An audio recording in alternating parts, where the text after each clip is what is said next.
हाय दोस्तों, आप सभी को हमारे यूट्यूब चैनल ऋषि स्टडी पॉइंट में बहुत बहुत स्वागत है। आज हम लोग क्लास 7 के साइंस के चैप्टर नंबर 1 को देखेंगे, जिसका नाम है पौधों में पोषण। आज हम लोग इस चैप्टर के सभी अभ्यास के प्रश्नों को देखेंगे और उसे हल करने का प्रयास करेंगे।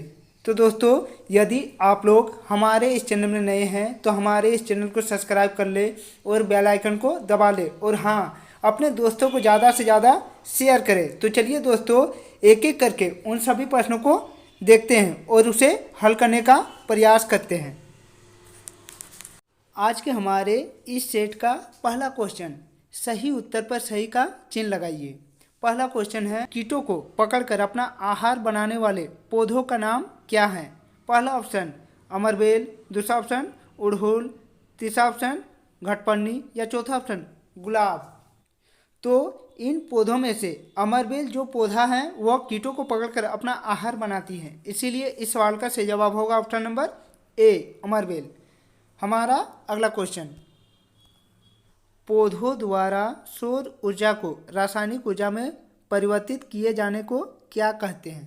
पहला ऑप्शन शोषण, दूसरा ऑप्शन प्रकाश संश्लेषण, तीसरा ऑप्शन उत्सर्जन या चौथा ऑप्शन इनमें से कोई नहीं। तो पौधों द्वारा सौर ऊर्जा को रासायनिक ऊर्जा में रूपांतरित करने की क्रिया को हम लोग प्रकाश संश्लेषण कहते हैं, इसीलिए इस सवाल का सही जवाब होगा ऑप्शन नंबर बी, प्रकाश संश्लेषण। हमारा अगला क्वेश्चन, क्वेश्चन नंबर 3, प्रकाश संश्लेषण में हरे पौधे द्वारा वातावरण से ली जाने वाली गैस कौन सी है? पहला ऑप्शन ऑक्सीजन, दूसरा ऑप्शन नाइट्रोजन, तीसरा ऑप्शन कार्बन डाइऑक्साइड या चौथा ऑप्शन इनमें से कोई नहीं। तो प्रकाश संश्लेषण में हरे पौधे वातावरण से कार्बन डाइऑक्साइड गैस लेती हैं, तो इस सवाल का सही जवाब होगा ऑप्शन नंबर घ, कार्बन डाइऑक्साइड। हमारा अगला क्वेश्चन, परजीवी पौधों का एक उदाहरण है। पहला ऑप्शन फफूंद, दूसरा ऑप्शन अमरबेल, तीसरा ऑप्शन लाइकेन या चौथा ऑप्शन फलीदार पौधे। तो इनमें से परजीवी पौधों का उदाहरण अमरबेल है, इसीलिए इस सवाल का सही जवाब होगा ऑप्शन नंबर ख, अमरबेल। हमारा अगला क्वेश्चन, प्रकाश संश्लेषण में हरे पौधे किस रचना से ऑक्सीजन वायुमंडल में मुक्त करती हैं? पहला ऑप्शन जड़, दूसरा ऑप्शन तना, तीसरा ऑप्शन फूल या चौथा ऑप्शन रंध्र। तो प्रकाश संश्लेषण में हरे पौधे रंध्र की सहायता से गैसों का आदान प्रदान करती हैं, इसीलिए इस सवाल का सही जवाब होगा ऑप्शन नंबर घ, रंध्र। हमारा अगला क्वेश्चन, रिक्त स्थानों की पूर्ति करें। पहला क्वेश्चन, पौधों द्वारा संश्लेषित खाद का भंडारण डैश के रूप में किया जाता है? तो पौधों द्वारा संश्लेषित खाद का भंडारण स्टार्च के रूप में या मंड के रूप में किया जाता है, इसलिए इसका सही जवाब होगा स्टार्च।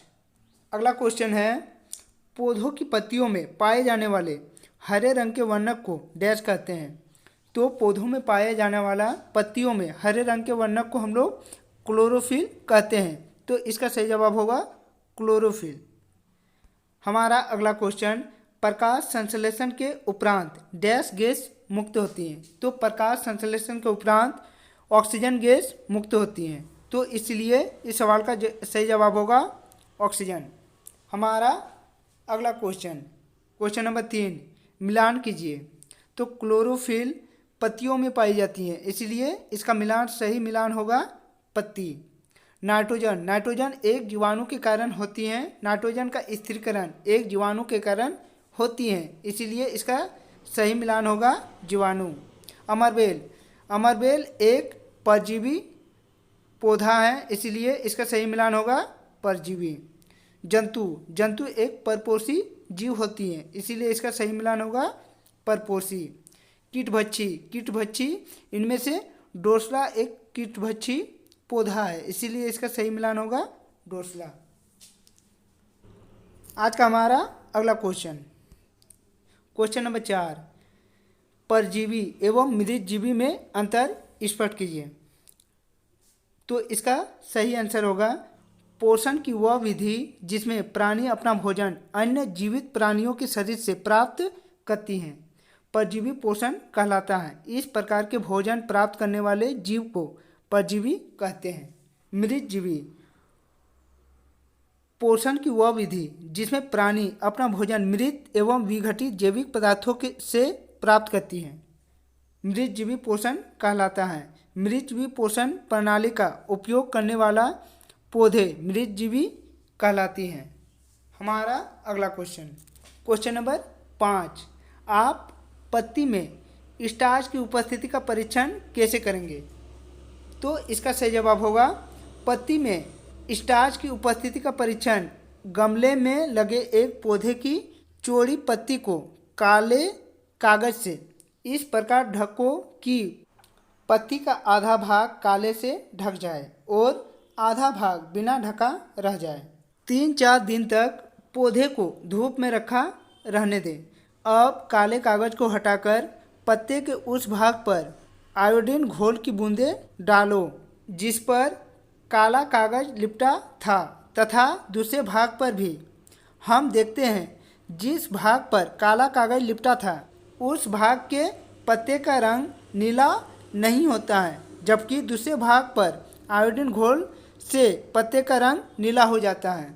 इस प्रयोग से सिद्ध होता है कि काला कागज लिपटे पत्ती के भाग में प्रकाश संश्लेषण न होने से मंड नहीं होता है, जबकि शेष भाग में मंड बना। आयोडीन के घोल से मंड का रंग नीला या काला हो जाती है। हमारा अगला क्वेश्चन नंबर 6, एक शब्द में उत्तर दें। पहला क्वेश्चन है, छिद्र जिनके द्वारा पत्तियों में गैसों का आदान प्रदान होती है, तो वह छिद्र रंध्र होती है जिनकी सहायता से गैसों का आदान प्रदान होती है। अगला क्वेश्चन है, नलिका जिनके द्वारा जल एवं खनिज लवण पत्तियों तक पहुंचाई जाती है, तो वह नलिका वाहिका है जो जल एवं खनिज लवण पत्तियों तक पहुंचाई जाती हैं। हमारा अगला क्वेश्चन, निम्नलिखित कथनों में सही गलत को चिन्हित करें। पहला क्वेश्चन है, प्रकाश संश्लेषण में ऑक्सीजन गैस मुक्त होती है, तो यह कथन सही है क्योंकि हम लोग जानते हैं कि प्रकाश संश्लेषण में ऑक्सीजन गैस मुक्त होती है। दूसरा क्वेश्चन, ऐसे पादप जो अपना भोजन स्वयं संश्लेषित करती हैं परजीवी कहलाती हैं, तो ऐसे पादप को जो अपना भोजन स्वयं संश्लेषित करती हैं उसे स्वपोषी कहते हैं, इसलिए यह कथन गलत है। हमारा अगला क्वेश्चन, प्रकाश संश्लेषण का उत्पादन प्रोटीन नहीं है, तो यह कथन बिल्कुल गलत है क्योंकि प्रकाश संश्लेषण में प्रोटीन का निर्माण होता है। अगला क्वेश्चन है, प्रकाश संश्लेषण में सौर ऊर्जा का रासायनिक ऊर्जा में रूपांतरण होती है, तो यह कथन बिल्कुल सही है।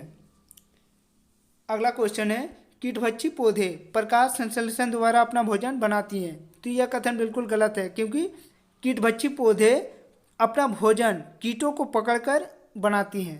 अगला क्वेश्चन है, प्रकाश संश्लेषण प्रक्रिया को एक समीकरण द्वारा दर्शाइए, तो इसे हम लोग इस प्रकार लिख सकते हैं कि सरल शब्द समीकरण जिसका उपयोग प्रकाश संश्लेषण की प्रक्रिया का वर्णन करने के लिए किया जाता है। कार्बन डाइऑक्साइड प्लस पानी, तो जब हम लोग कार्बन डाइऑक्साइड और पानी को मिलाते हैं तब ग्लूकोज और ऑक्सीजन और पानी प्राप्त होता है। इस प्रक्रिया के लिए एक संतुलित रासायनिक समीकरण इस प्रकार है। हमारा अगला क्वेश्चन, प्राकृतिक विधि द्वारा मिट्टी में पोषक तत्व के पुनः पूर्ति का उल्लेख करें, तो इसका सही जवाब होगा, मृदा में पोषण तत्वों का पुनः स्थापन सामान्य प्राकृतिक विधि से होता रहा है। पौधों को प्रोटीन बनाने के लिए नाइट्रोजन की आवश्यकता होती है। फसल कटाई के बाद मिट्टी में नाइट्रोजन की कमी हो जाती है, यद्यपि वायु में नाइट्रोजन गैस प्रचुर मात्रा में उपलब्ध है, परंतु पौधे स्वतंत्र नाइट्रोजन का उपयोग करने में असमर्थ होती हैं। पौधे नाइट्रोजन को विलेय रूप में अवशोषित कर सकती है। कुछ जीवाणु वायुमंडलीय नाइट्रोजन का स्थिरीकरण करने में सहायक होती हैं। यह वायुमंडलीय नाइट्रोजन का स्थिरीकरण करने में सहायक होती हैं या वायुमंडलीय नाइट्रोजन को विलेय पर पदार्थों के रूप में अवशोषित कर देती हैं। राइजोबियम ऐसे ही एक जीवाणु हैं। आज का हमारा अगला क्वेश्चन नंबर 10। किसान अपने खेतों में रासायनिक उर्वरक क्यों मिलाता है? तो इसका सही जवाब होगा रासायनिक उर्वरक से मिट्टी की खोई हुई पोषक तत्व खेतों को पुनः मिल जाती हैं, इसलिए किसान अपने खेतों में रासायनिक उर्वरक मिलाती हैं। हमारा अगला क्वेश्चन नंबर 11 का 1। नाइट्रोजन युक्त फलीदार पौधों को उगाने के लिए खाद का उपयोग क्यों किया जाता है? अपने उत्तर का कारण लिखिए। तो इसका सही जवाब होगा नाइट्रोजन युक्त फलीदार पौधों को उगाने के लिए खाद का उपयोग किया जाता है, क्योंकि ऐसे पौधे वातावरण की नाइट्रोजन को स्वयं सोख लेती है। हमारा अगला क्वेश्चन नंबर 2। हम रसोई घर में अपना भोजन स्वयं बनाते हैं, इसका अर्थ हुआ मनुष्य भी स्वपोषी हैं। क्या आप सहमत हैं? कारण दीजिए। तो इस बात से मैं सहमत नहीं हूँ, क्योंकि हम भोजन बनाते नहीं हैं, पकाते हैं। पौधे अपने भोजन का संश्लेषण स्वयं करती है, जबकि मनुष्य पौधों द्वारा संश्लेषित भोजन को पकाकर खाती हैं। हमारा अगला क्वेश्चन नंबर 12। एक गाय हर दिन एक पौधे की पत्तियों को खाती है, क्या यह पौधा बिना पत्तियों के जीवित रह सकती है? अपने उत्तर के पक्ष में तर्क दीजिए। तो इसका सही जवाब होगा नहीं, पौधा पत्तियों के बिना जीवित नहीं रह सकती हैं। यथापि तना भी भोजन बना सकती हैं, यथापि इतने कम भोजन में पौधा जीवित नहीं रह सकती हैं। पत्तियां पौधों की भोजन फैक्ट्री होती हैं, इनके नहीं रहने से पौधा मर जाएगा। तो बच्चों, ऐसा ही अच्छा वीडियो प्राप्त करना चाहते हैं और देखना चाहते हैं तो हमारे इस चैनल को सब्सक्राइब कर ले और अपने दोस्तों को ज़्यादा से ज़्यादा शेयर करें, एक एक करके। तो चलिए दोस्तों, और एक नए वीडियो के साथ फिर मिलते हैं, तब तक के लिए बाय।